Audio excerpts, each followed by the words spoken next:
요한복음서 19장 30절입니다. 그러므로 예수님께서 식초를 받으신 뒤에 이르시되 다 이루었다 하시고 머리를 숙이신 뒤 숨을 거두시니라. 아멘.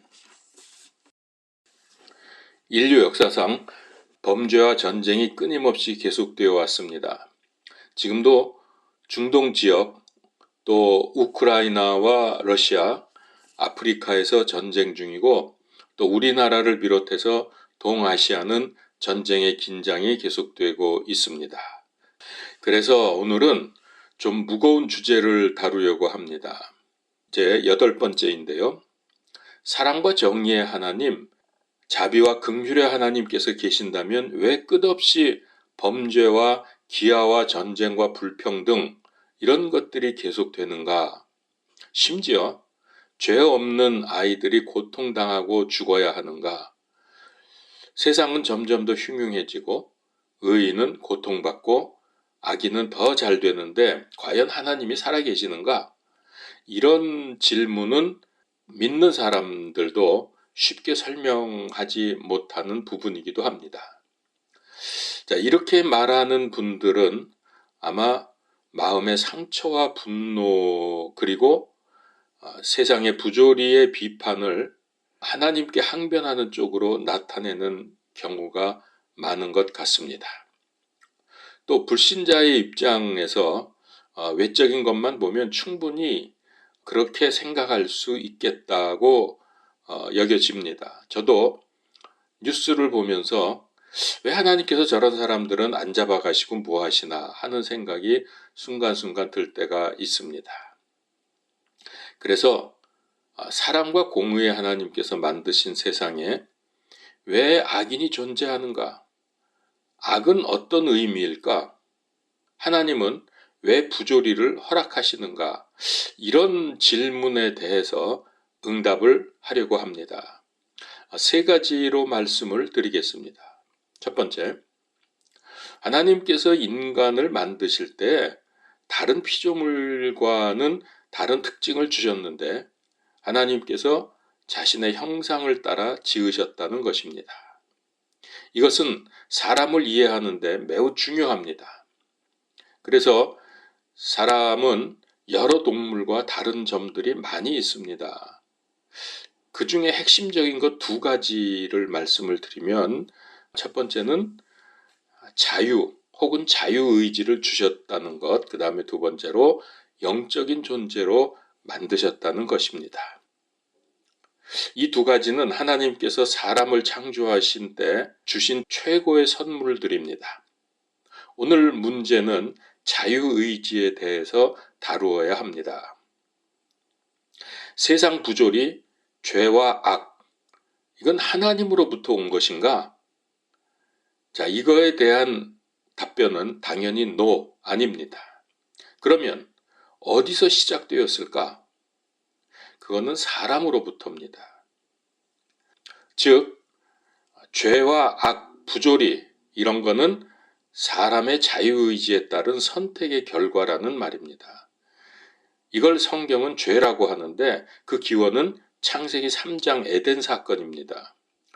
이것은 믿지 않는 분들도 잘 아는 내용이죠. 에덴 동산 사건은 다음에 다룰 기회가 있을 것입니다. 사람은 컴퓨터나 로봇이 아닙니다. 사람은 하나님께서 조종하시는 대로 움직이지 않는다는 말이죠. 그러면 왜 하나님께서는 우리에게 자유의지를 주셨을까요? 이렇게 생각해 봅시다. 김철수라는 사람이 컴퓨터에다가 나는 김철수를 세상에서 최고로 사랑해. 당신은 정말 멋져. 김철수, 당신은 위대하다. 자, 이렇게 입력을 해놓고 하루 종일 이 소리를 반복하게 한다면 그거 들을 때 기분이 좋겠습니까? 그래. 내 컴퓨터가 나를 정말로 좋아하고 존경하는구나. 신난다. 이런 생각이 들겠습니까? 오히려 시끄럽고 짜증날 것입니다. 왜 그러죠? 컴퓨터는 인격체가 아니기 때문입니다. 인격이 있다면 선택에 따른 결정을 할 수 있어야 합니다. 자발적인 결정에 따라 나를 존경할 때 가치가 있는 거죠. 즉, 자기의 생각과 의지에 따라서 판단하고 선택하고 결정하고 행동할 수 있는 자유의지가 무엇보다도 중요하기 때문에 컴퓨터의 소리는 잡음이 될 수밖에 없습니다. 그래서 자유의지는 하나님께서 사람에게 주신 여러 가지 중에서 가장 중요한 최고의 선물입니다. 하나님은 참으로 통 크신 분입니다. 왜냐하면 주신 자유의지로 하나님을 배반할 수 있고 하나님을 떠날 수 있는 그런 자유까지 포함되어 있기 때문입니다. 하나님께서는 이 완전한 자유의지로, 즉 인간의 자발적인 선택과 결정으로 자신을 사랑하고 찬양하고 하나님께 영광 돌리기를 원하십니다. 자, 그런데 사람은 자유의지를 자기를 지으신 창조주 하나님의 뜻대로 사용하지 않고 하나님을 거스르고 반역하는 데 썼습니다. 이것이 죄입니다. 그러면 이게 하나님 책임입니까? 만일 사람들이 죄와 악을 행할 때마다 하나님께서 막으신다면 우리에게 주신 자유의지는 없어지게 될 것입니다. 그리고 사람들이 저지른 잘못을 하나님 책임으로 돌린다면 스스로 모순에 빠지게 됩니다. 자, 요약하면 이렇습니다. 세상의 악과 부조리, 그거는 하나님 책임이 아니라 사람으로부터 시작된 것으로 사람 책임이다. 그래서 세상의 수많은 사건, 사고, 문제들은 인간들의 탐욕과 거짓과 음모 등의 죄의 결과로 나타나는 것입니다. 자, 그게 두 번째. 그러면 이렇게 세상이 엉망이 되어갈 때에 하나님께서는 방관하셨다는 겁니까? 왜 바른 길로 이끌지 않으시고 고통 중에 놔두시는 겁니까? 그러니까 악인들이 잘 되고 권모술수가 통하는 것 아닙니까? 뭐 등등. 어찌 보면 풀기 어려운 난제라고 여겨집니다. 자, 여기서 우리는 보는 시각을 달리해야 될 필요가 있습니다.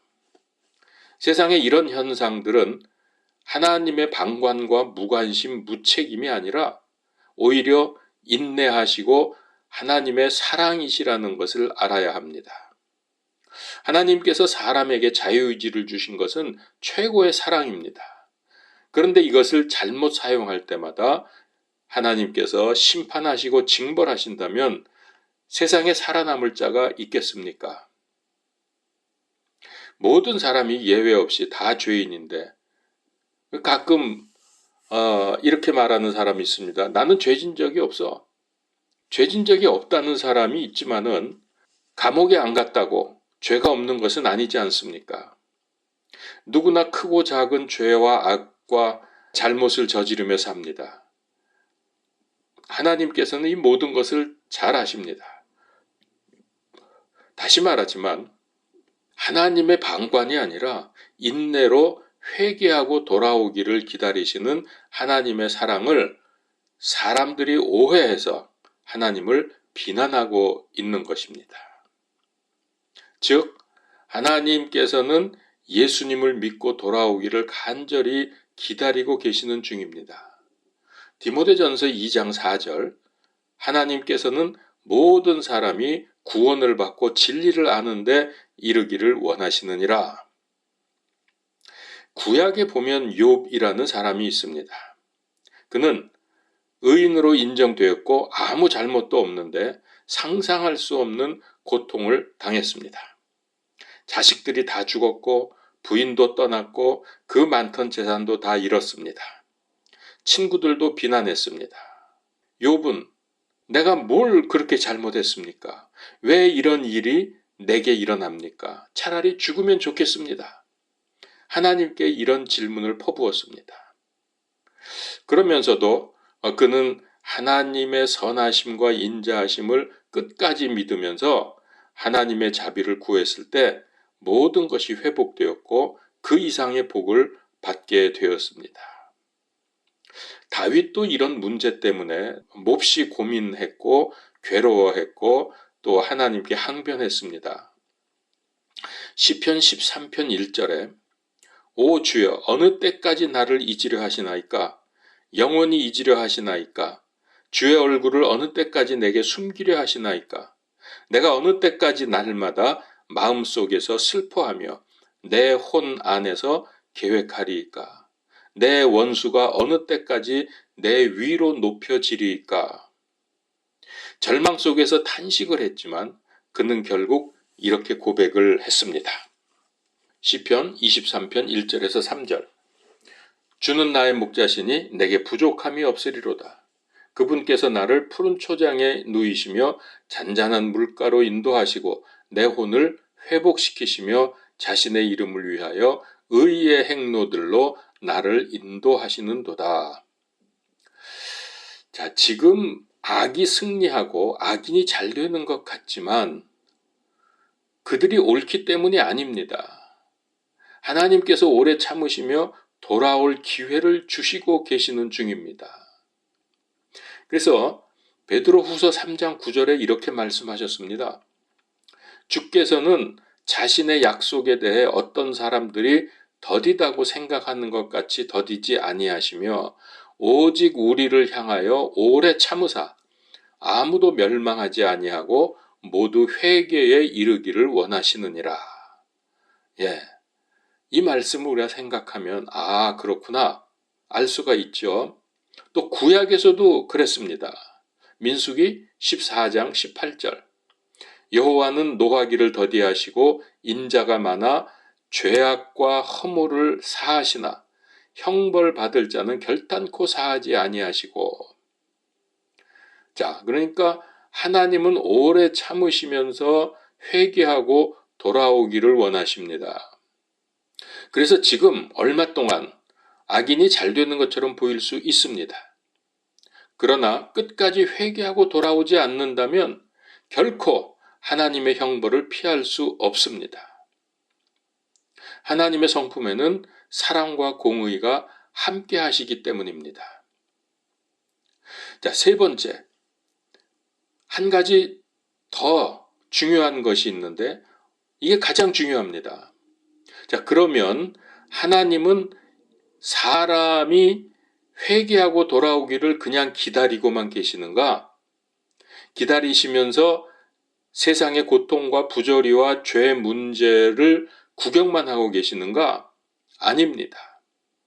인간의 고통을 모른 척 외면하시는 분이 결단코 아닙니다. 오히려 직접 사람이 되셔서 세상에 오셔서 사람들의 모든 고통과 불의와 슬픔과 억울함 또 왕따 심지어 죽음까지 몸소 겪으셨습니다. 이것이 그분의 생애이고 십자가입니다. 멀리서 인간의 문제를 뒷짐지고 구경만 하시는 분이 아니라 사람들의 모든 고통을 직접 당하시고 죽으셨습니다. 근데 이게 끝이 아닙니다. 하나님께서는 생명이시고 전능하시기 때문에 죽음을 이기시고 다시 살아나셨습니다. 이것이 우리에게 궁극적인 소망이 됩니다. 한마디로 기독교의 핵심인 십자가와 부활입니다. 자, 이렇게 해서 사람의 모든 고통과 한숨과 눈물을 닦아주시고 이게 십자가죠. 그리고 완전한 회복인 천국으로 이끄실 것을 확실히 약속하셨습니다. 부활입니다. 그래서 요한복음서 11장 25절 26절에 예수님께서 이르시되 나는 부활이요 생명이니 나를 믿는 자는 죽어도 살겠고 누구든지 살아서 나를 믿는 자는 결코 죽지 아니하리라. 내가 이것을 믿느냐? 자, 이 부분 요약하면 이렇습니다.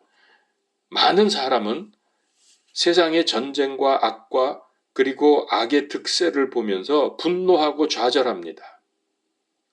그래서 착하고 올바르고 의롭게 살 필요가 있을까 하는 의문도 듭니다. 그러나 뒤집어 생각해 봅시다. 악에 대한 분노, 올바름, 또 선에 대한 갈급한 마음이 있다는 것은 인간의 내면에 절대적 선과 의가 있다는 반증입니다. 이걸 양심이라고 말하는데요. 이것도 하나님께서 주신 선물입니다. 로마서 2장 15절 말씀입니다. 세상에서 가르치고 받아들이는 진화론, 무신론, 유물론이 맞다면 그야말로 약육강식의 정글이 되고 말 것입니다. 그래서 최소한의 질서와 정의를 유지하기 위해서 법을 만들었습니다. 그래도 법을 어기면서 탐욕과 권력욕과 이기심을 채우는 사람들이 얼마나 많습니까? 아닌 것 같아도 사람은 조건과 기회가 주어지면 마찬가지입니다. 실제 이런 세상이라면 분노할 것도 없죠. 이렇게 세상이 악해지는 것은 당연한 현상이니까. 그런데 왜 분노하죠? 왜 이걸 우리가 화를 내면서 하나님에 대해서 반항을 하고 왜 이렇습니까? 사실 그것은 말씀드렸지만은 우리 속에는 하나님께서 주신 하나님의 법과 양심이 있기 때문입니다. 그래서 분노하는 겁니다. 하나님 앞에서는 아무도 벗어날 수 없기 때문에 심판을 받아야 합니다. 히브리서 9장 27절 한 번 죽는 것은 사람들에게 정해진 것이요 그 후에는 심판이 있나니. 그러면 예외 없이 모든 사람이 멸망받게 됩니다. 왜냐하면 하나님의 속성 중에는 공의가 있기 때문입니다. 자, 여기서 하나님의 사랑이 나타납니다. 예수 그리스도의 십자가와 부활, 이것이 복음입니다. 하나님께서는 자유의지로 반역과 죄의 길을 선택한 죄인들인 우리들을 구원의 복음 안으로 부르십니다. 이게 하나님의 사랑과 인내입니다. 지금 잠시 악이 성행하고 득세하는 것처럼 보여도 그게 다가 아니죠. 하나님께서는 우리를 구원하시려고 오래 참고 계시는 중입니다. 그러나 언젠가는 반드시 끝이 옵니다. 각 사람의 죽음에 따른 끝이 있고 세상 종말의 끝이 있습니다. 그러면 그때는 의의 심판이 있습니다. 지금 안타까움으로 사람들이 돌아오기를 간절히 기다리시는 하나님의 인내와 사랑과 긍휼을 무시하지 마십시오. 반드시 심판의 때가 옵니다. 하나님의 부르심에 감사합니다. 제가 지금 하나님께로 갑니다. 이렇게 응답해야 합니다. 왜냐하면 예수님께서 오늘 요한복음서 19장 30절 말씀처럼 십자가에서 다 이루셨기 때문입니다. 주께로 나가야 합니다. 오늘 세상에 있는 죄와 악, 특별히 참혹한 전쟁, 그리고 악인이 더 잘 되는 것 같다는 질문에 관해서 세 가지로 나누어 말씀을 드렸습니다. 잘 숙지하시고 올바른 믿음을 가지시기를 간절히 바랍니다. 기도하겠습니다.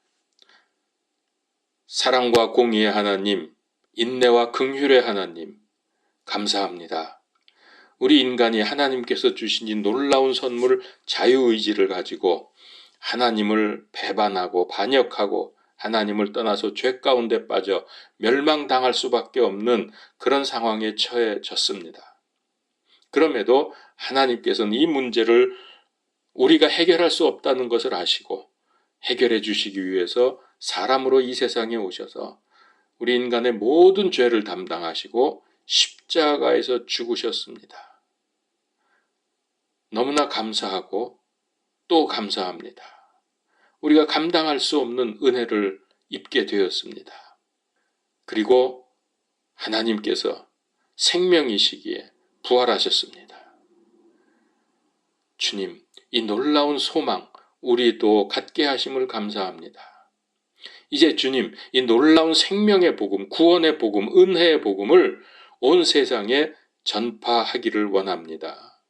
그러나 세상에 많은 사람들이 하나님을 반역하고 여전히 하나님을 원망하고 하나님에 대해서 분노하면서 여러 가지 이유를 댑니다. 이제 여기에 우리가 올바로 응답할 수 있도록 믿음의 말을 우리에게 허락하여 주시옵시고, 또 이 복음이 증거될 때에 하나님의 구원의 역사가 일어나기를 간절히 소원합니다. 우리를 사용하여 주시옵소서. 믿지 않는 분들에게 이 복음이 증거될 때에 참으로 놀라운 생명의 역사, 구원의 역사가 일어나게 하시고, 또 이 말씀을 통해서 우리의 믿음이 분명하고 확실하게, 확고하게 세워지게 하여 주시옵소서. 감사합니다. 주 예수 그리스도 이름으로 기도하옵나이다. 아멘.